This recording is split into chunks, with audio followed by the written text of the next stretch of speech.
Bien, chicos, ahí estamos. Les pido disculpas si hay algún ruido por el tema de la lluvia con los techos, pero bueno, espero que ustedes no estén sintiendo. Bueno, buenos días. Aquí estamos de nuevo en la clase que nos toca hoy, que es aparato respiratorio.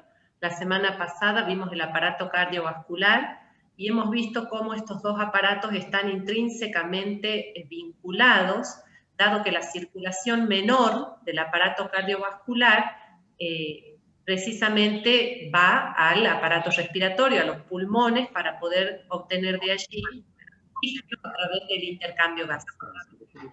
Por favor, silencien los micrófonos, chicos. Entonces, hoy vamos a ver el aparato respiratorio, que precisamente está, como les dije, muy relacionado con el cardiovascular. ¿Y qué es lo que tenemos que saber del aparato respiratorio?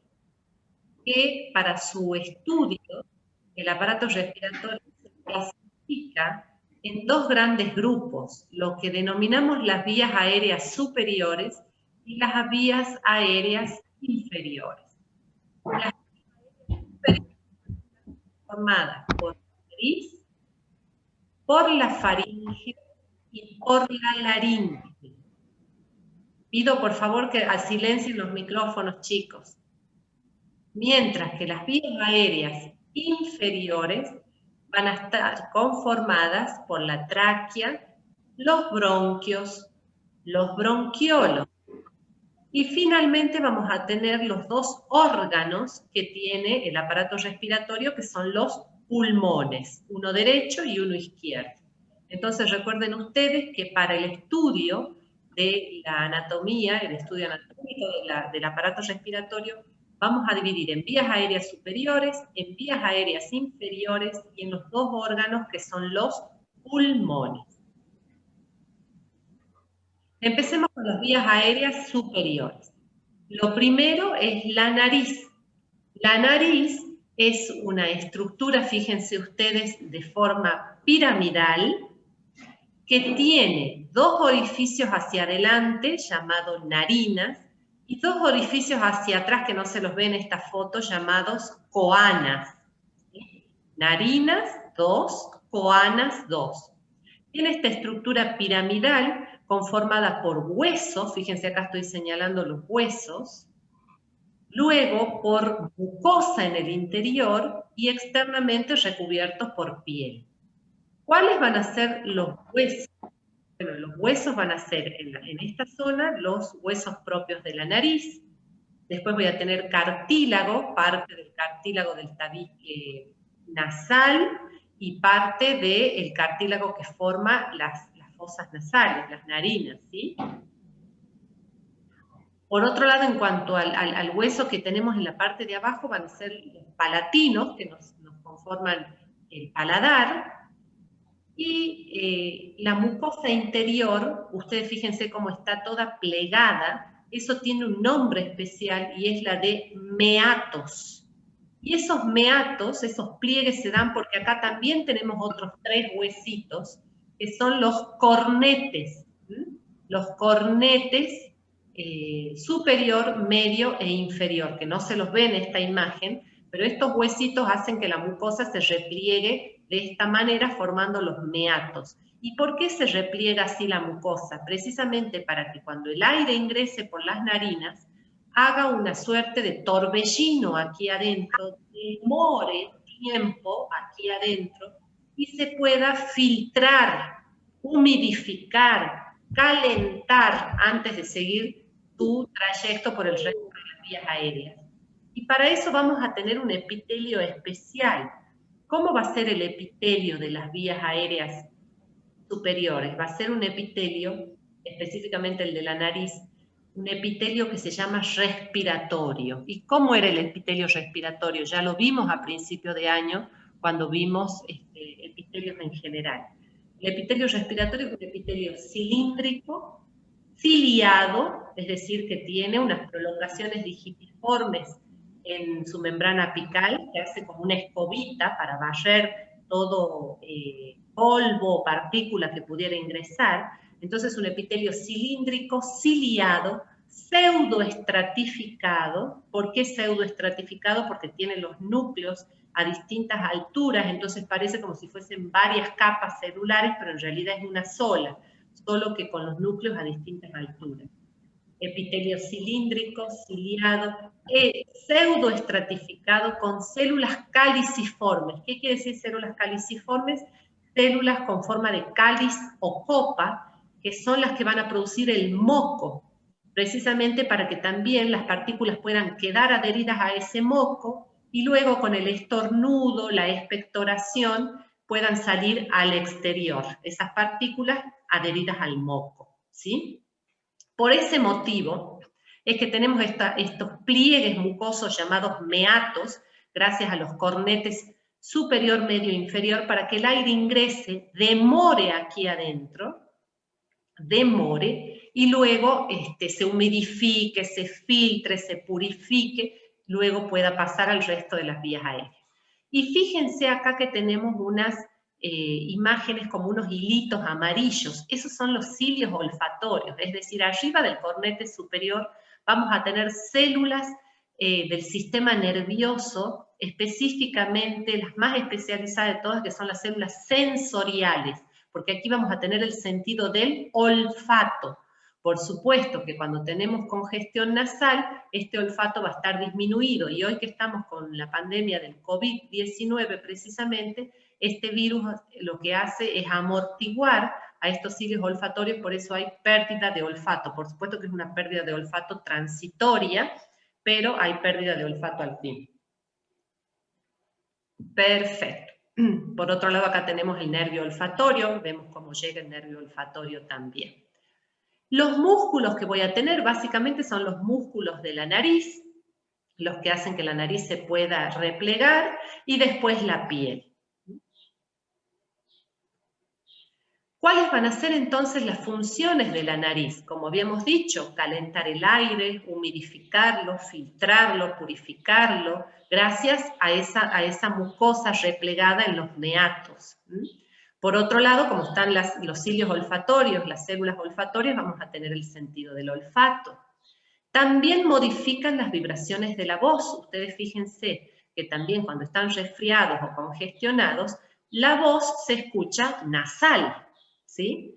Como si tendríamos la nariz tapada. Y eso es porque también la nariz influye en las vibraciones de la voz, las puede modificar. Y finalmente también tiene una función de defensa, y eso no se los mencioné recién, porque próximas a las coanas, que son los orificios nasales posteriores, vamos a tener las glándulas adenoides, que son tejido linfoide secundario. ¿Se acuerdan cuando vimos inmunidad, que hablábamos de los tejidos linfoides primarios y secundarios? Y dentro de los secundarios teníamos las amígdalas, las adenoides, el apéndice, etcétera, los ganglios. Bueno, las adenoides son tejido linfoide que precisamente lo que hacen es defendernos de cualquier partícula que pudiera ingresar por las vías aéreas, ¿sí? Por eso las adenoides se ubican aquí a nivel de las coanas para poder atrapar cualquier partícula que pudiera entrar. Ahora pasamos al segundo, o a la segunda estructura de estas vías aéreas superiores, que es la faringe. Aquí tenemos la nariz, esto es lo que acabamos de ver, fíjense esa forma piramidal, y fíjense cómo se ve clarito los repliegues mucosos, los meatos, gracias a los cornetes que van a estar acá, superior, medio e inferior. Pero ahora vamos a la faringe. Y la faringe es un tubo abierto, fíjense ustedes, todo esto que está acá pintado de colores simplemente para que ustedes lo identifiquen, no es que tenga colores la faringe, esto es un esquema. Pero fíjense aquí cómo tenemos un tubo abierto hacia adelante, es decir, la faringe se comunica con las estructuras hacia adelante. Esta faringe, este tubo, mide entre 12 a 15 centímetros de longitud. Comienza ¿dónde la faringe? Donde termina la nariz, y eso es la base del cráneo, y se va a extender hasta la sexta vértebra cervical, donde ya va a comenzar la laringe, que es esta que les estoy señalando acá, ¿sí? Entonces, se extiende desde la base del cráneo hasta la sexta vértebra cervical, donde ya se va a continuar con la laringe. Esta faringe, este tubo de 12 a 15 centímetros abierto hacia adelante, se subdivide a su vez en 3 porciones según con qué estructura se relaciona hacia adelante. La primera porción se llama nasofaringe, también conocida como rinofaringe. ¿Y por qué se llama así? Porque hacia adelante se comunica con la nariz. Aquí es donde voy a tener las coanas, aquí voy a tener las adenoides, y se comunica la nasofaringe con la nariz. Perfecto. Ahora, ¿qué tipo de epitelio va a tener la nasofaringe? El mismo epitelio respiratorio. Epitelio cilíndrico, ciliado, pseudoestratificado, con células caliciformes. Ahora, vamos a la segunda porción de la faringe. La segunda porción de la faringe se llama orofaringe. Acá está pintada como de amarillo. Orofaringe, también conocida como bucofaringe. ¿Y por qué se llama así? Porque se relaciona con la boca. Ustedes se van a dar cuenta cuando es la orofaringe con lo que yo les voy a decir ahora. Es la famosa garganta. Cuando ustedes revisan a un paciente la garganta y le ven las amígdalas, le ven la úvula o campanita, eso es la orofaringe. Entonces, se relaciona la faringe hacia adelante con la boca gracias a la garganta.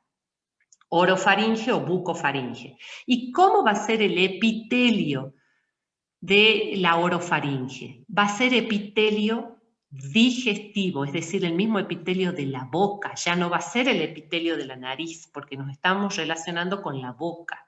¿Y cómo es el epitelio de la boca? Epitelio, ¿ustedes se acuerdan de principio de año cuando hablábamos de los distintos epitelios? ¿Cómo eran los epitelios de la piel y de las mucosas que estaban expuestos a roces? Son epitelios planos estratificados. También se le puede decir pavimentoso, o escamoso, que es lo mismo.